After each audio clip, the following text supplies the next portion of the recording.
Hello viewers, my name is Tyler Marchand, and after the glorious year that was 1983, we are now going to be discussing my picks for the best hit songs of 1982. To be honest, considering how fantastic 1983 was, I was expecting a serious downgrade in 1982. However, that didn't really manifest. In 1982, we ended up still being better than the latter years of the decade as a whole. While there will only be 15 songs on this list, quite a few others just missed the 8 out of 10 cutoff for me, such as Harden My Heart, Jenny 8675309, Waiting for a Girl Like You, Young Turks, Do You Believe in Love, Think I'm in Love, Our Lips Are Sealed, Every Little Thing She Does Is Magic, Get Down on It, and Do I Do. And I'm going to be saying this right now. I Love Rock and Roll by Joan Hart will not be on this list. I'm sorry, but I've always thought that song was kind of overrated.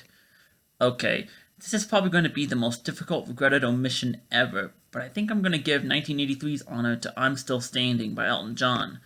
Now, the 5 honorable mentions.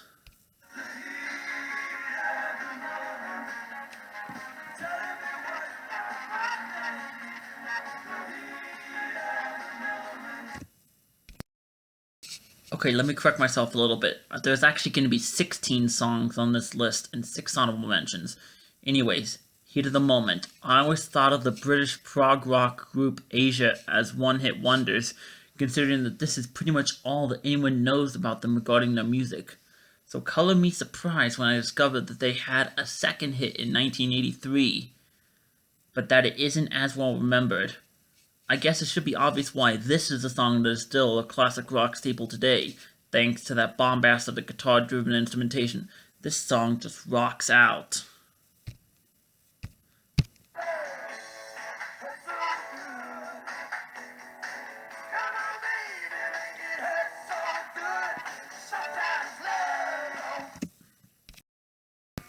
For those of you who don't know, the guy behind this song, which surprisingly finished off as a year-end top 10 hit, artist John Cougar Mellencamp, is oftentimes lumped in with other 80s rock musicians like Bruce Springsteen, Billy Joel, and Bon Jovi into the category of heartland rock. Out of all of his hit songs, I'd consider this to be the one that goes the hardest when it comes to the rock instrumentation. Well, between this and ROCK in the USA. But even if at the end of the day the instrumentation is still pretty basic, it is iconic enough for me to at least give it a mention.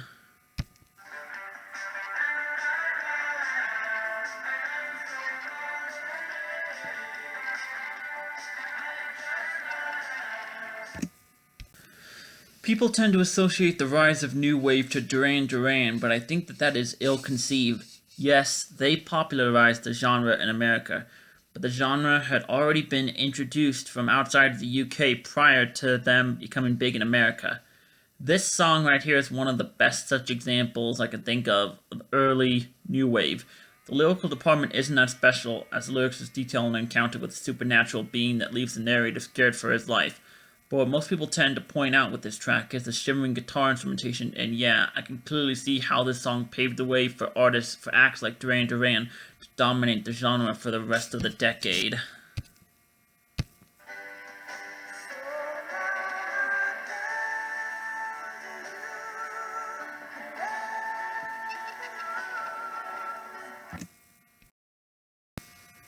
You might think intuitively that Don't Stop Believin' was Journey's biggest single because of how it is the first song that everyone thinks of when you're speaking of the Bay Area Giants.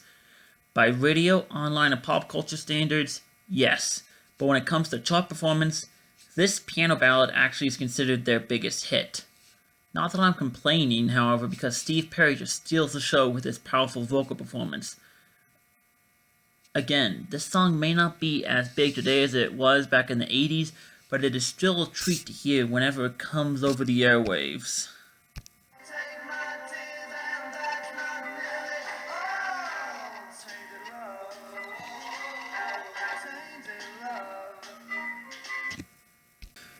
If you recall back to my Best of 2006 video, I placed Rihanna's first #1 hit in the US, SOS, on my list thanks to how well the song was sampled, how well the song sampled this synth-pop classic from 1982.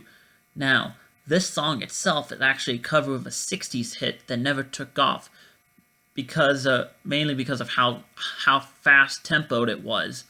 Once the tempo gets slowed down, you get this song about love gone wrong becoming one of the longest charting songs of its era, as it logged more than 40 weeks on those charts.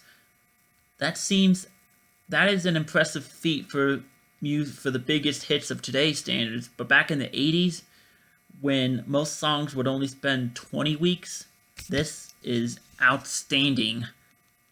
But hey, the song did deserve it.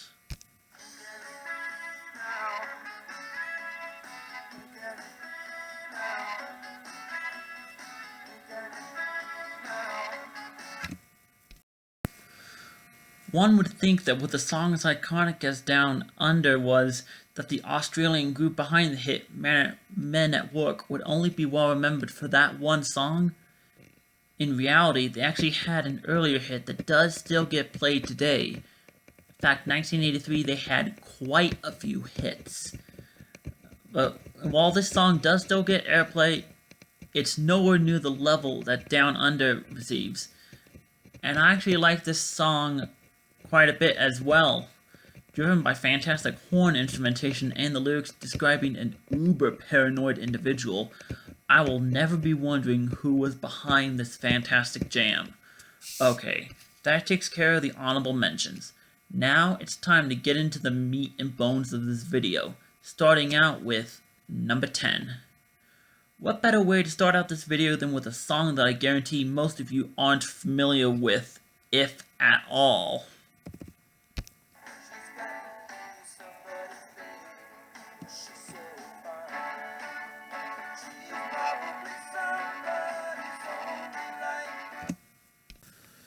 I can understand if this particular entry raises some eyebrows, as I see it not being as well known as other hit songs on this list. So, I'll explain why the song works for me. Aside from the piano and guitar instrumentation that complement each other nicely, the lyrics are written so great that the context of the song title changes as the song progresses, kind of similar to some of the most story-oriented country hits that I grew up listening to as a kid. Now, this is not a country song by any means, it's very much a rock song. What I mean is that the artist, Jackson Browne, spots a woman at a party and is initially confused as to why she appears to be alone.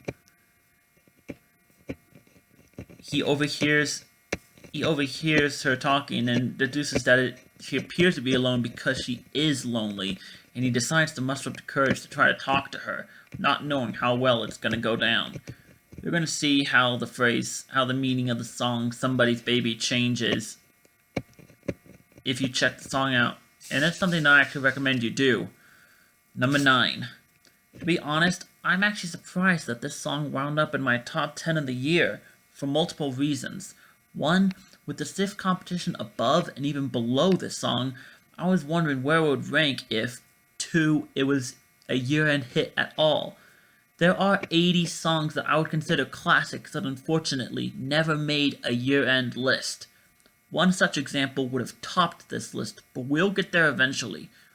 Well, if the song is on the list, it had to have been on the year-end list, but man, did this one cut it close.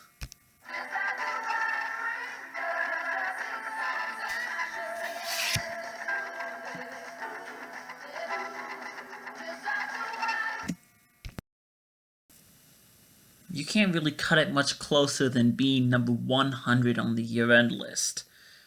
Anyway, Stevie Nicks had quite the solo career after she left Fleetwood Mac, with this being her signature song. And considering that over the course of this 5.5-minute song, the chorus is repeated 6 times, the legend of this song has quite literally been hammered into the public consciousness. While a song that has a chorus repeated so often has potential to get droning and very repetitive very early on, this song actually thankfully never does, thanks to Stevie Nicks' unique vocal performance, which always keeps me listening in. There's an interesting story about how the title of the song came around, about a story regarding that Tom Petty's girlfriend said she met him at the age of 17, but the southern accent made it sound like Edge of 17, and so this is how the song title came to be born. Things that I've said privately about Stevie Nicks is that she has some sort of witch-like quality to her voice, which makes it very unique, but I always mean it in the best possible way. Alright, number 8. Once again, we have a song that I knew I was going to be talking about in some capacity, but I wasn't sure exactly where it ended up on my list.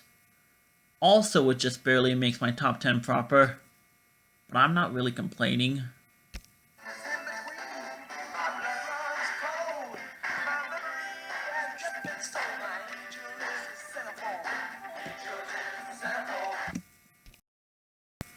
Only in the 1980s could a song like this become a hit. I say this because of the humorous story concept. While looking through a porn magazine one day, the narrator is shocked to see his high school crush in said magazine. And this song actually became a #1 hit. Of course, when you have J. Geils' instantly memorable guitar riff coupled with harmonica instrumentation of all things, and one of the best whistling segments you'll hear in any song.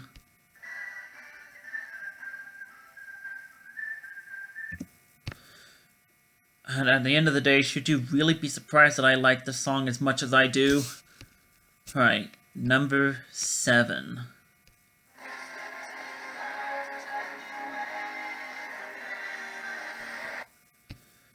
I'm sure you all remember this from about a year ago, right? Amazingly, I hear this version of Africa almost as frequently as I do the original version, which for those of you with short-term memories was on my best list of 1983. I bring this far inferior version up because Weezer also did a cover of the song that's occupying the number 7 slot.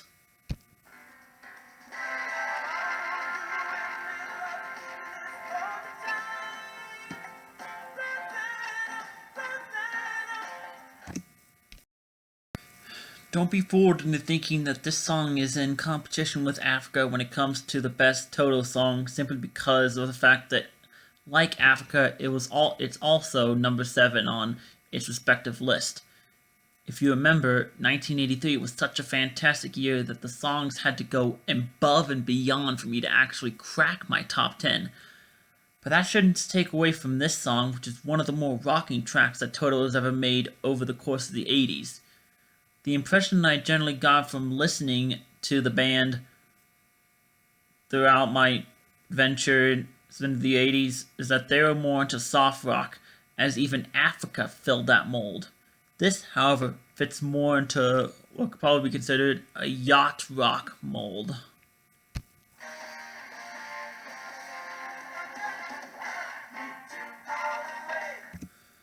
I mean, that right there is the type of breakdown that I didn't expect to hear from this band, so consider me surprised. Anyway, like most of Toto's tracks, the lyrics are of the romantic longing type, but with fantastic instrumentation, this stands out above most of their other hits.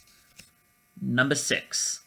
Right off the bat, I'm going to say that there are going to be 3 cases in this video where an artist who made an appearance earlier in this video will appear again with a much better song, in my opinion. Here is going to be the first such case.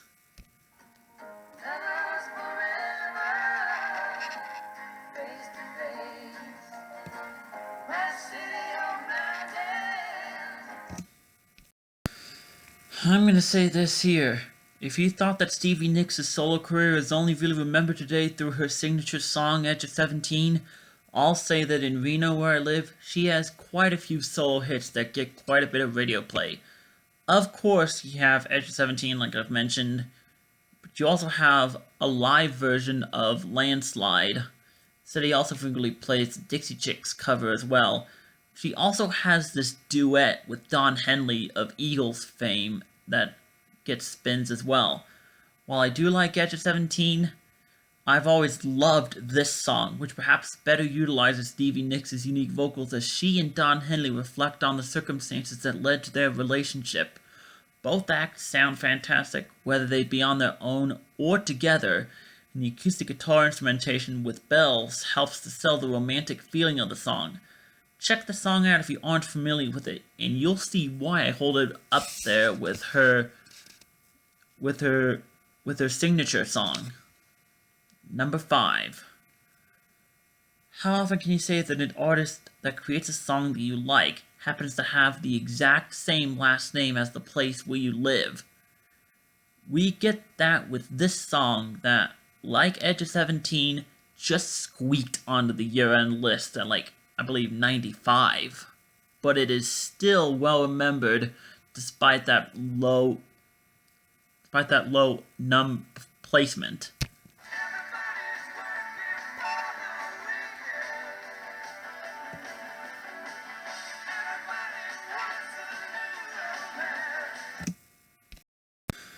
The name of the singer for the Canadian group Loverboy is named Mike Reno, by the way.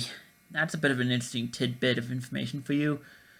Anyways, the only time that anything associated with his act has touched the Billboard year-end charts was back in 1984, when Mike Reno solo did a duet with Ann Wilson of Heart for the love theme of Footloose, Almost Paradise. That song just barely missed making my list for that year. There's no way that I'm going to not talk about this song as well. Unlike Almost Paradise, which is a love ballad, this is a straight-up rock anthem.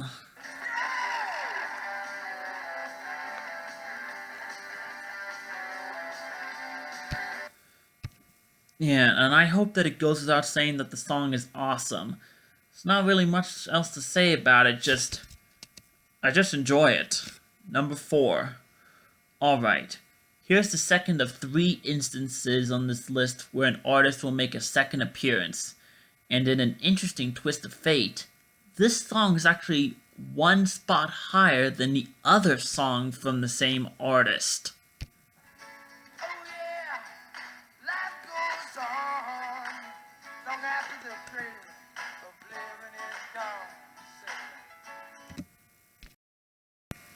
I find it amazing that even though Hurt So Good never topped the charts, it was still practically as big as John Cougar's other hit that actually topped the charts. And to be honest, this song is the one most deserving of that special honor, especially as it has since become ubiquitous with pop culture and has inspired country music hits 2 to 3 decades later. Some songs keep it to just name-checking, like I Go Back by Kenny Chesney and No Such Thing as a Broken Heart by Old Dominion, while others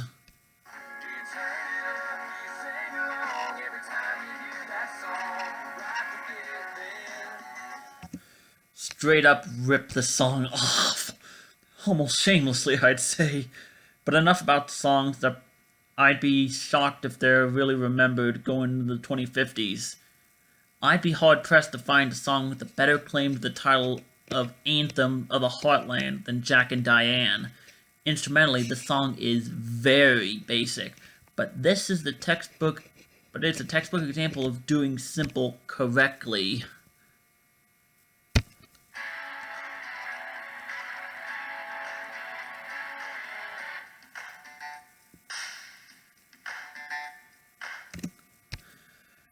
That right there is how you make an iconic guitar riff without creating anything super complex.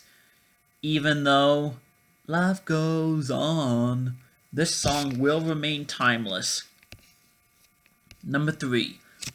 I think it is fair to say that for the home stretch of this video, these last 3 songs that I'm going to be talking about rank as among the best and most iconic songs of the 80s. So there really shouldn't be any surprises left. I mean, you even had to know that I'd be talking about Jack and Diane at some point, for goodness sakes. Anyways, the song that fills in the number 3 slot is the highest charting song of 1982 that makes this list.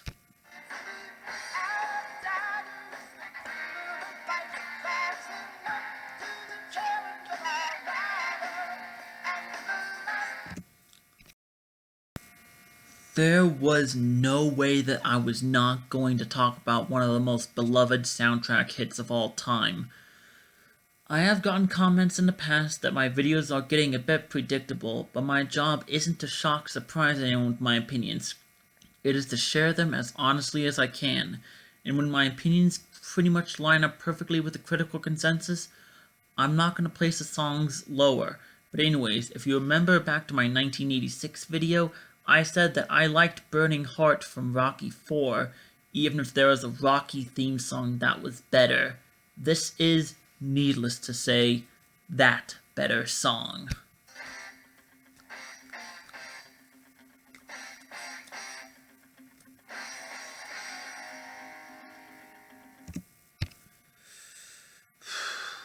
Everybody knows about that guitar riff that lays down the foundation for the ultimate pump-up jam.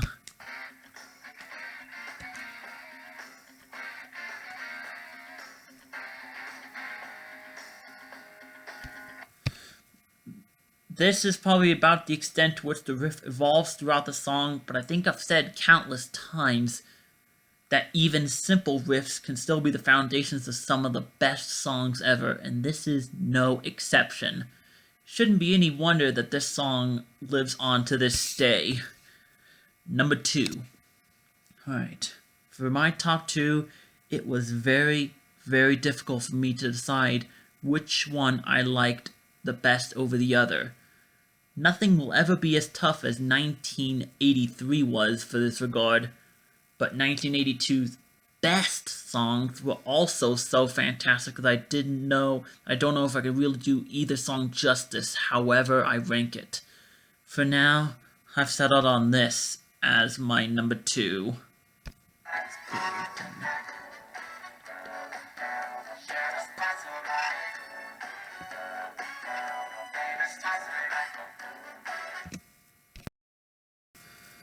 I personally always associated Earth, Wind & Fire with the 1970s, because most of their major hits came from that decade. So color me surprised when I find out that this song is actually an 80s hit. But it doesn't matter, I still love the song all the same.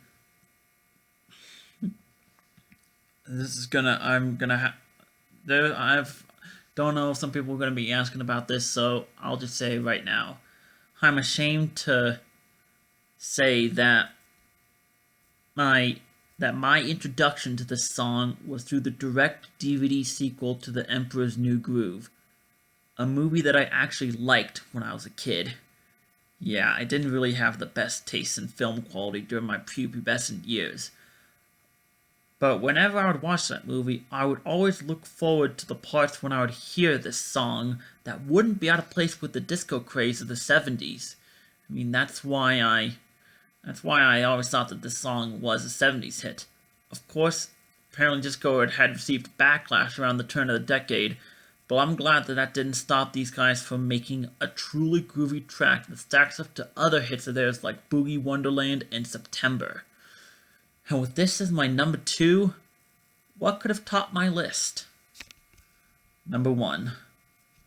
I almost didn't want to make this my number 1 pick. Just because I'm unapologetic about my final rankings, that doesn't mean that there are times where I think it'd be kind of too predictable to place a song at the top of my list. As I mentioned earlier in this video, the song that I was planning on making my best of the year turns out to be Under Pressure by Queen and David Bowie, didn't make the year-end list.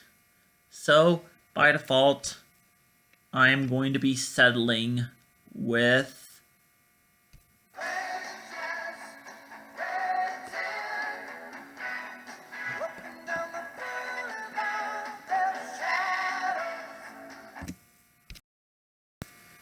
I guess that once I made Open Arms an honorable mention, it was automatically baked into the cake that I would be eventually talking about this song at some point.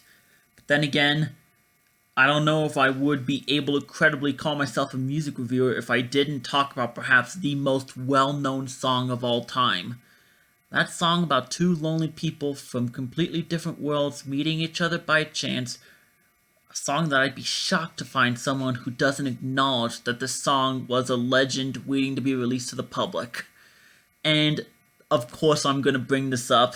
It is the song that introduced us to Todd from Todd in the Shadows' favorite musical backbone ever.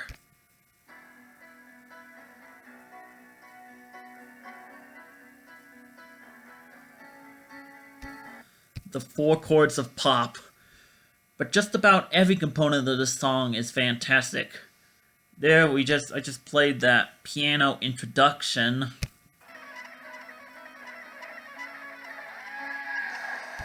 You got the guitar intro.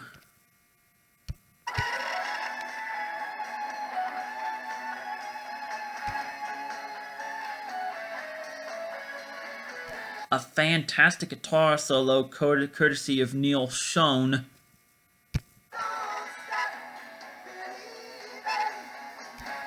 And how could I forget that the song closes out with that Every Eternal chorus that everybody will sing along to. I personally wish that Under Pressure were a year-end hit, but in its place, Don't Stop Believing is still a very deserving pick for my best hit song of 1982. Well, that was my list. Thank you all for watching. If you liked the video, share it with others so that I can continue to grow my channel. Subscribe to my channel so that you will get notifications of new material from me. And as always, leave a comment down below sharing your agreements, disagreements, or just anything else you want to hear about from me. I just asked, as always, that the comments remain civilized. Okay, I anticipate having my next video out on Friday, March 13th. That video should be on my picks for the best hit songs of 1981. Stay tuned for then. Until that video comes out, I'm Tyler Marchand, and I'll see you later. Take care.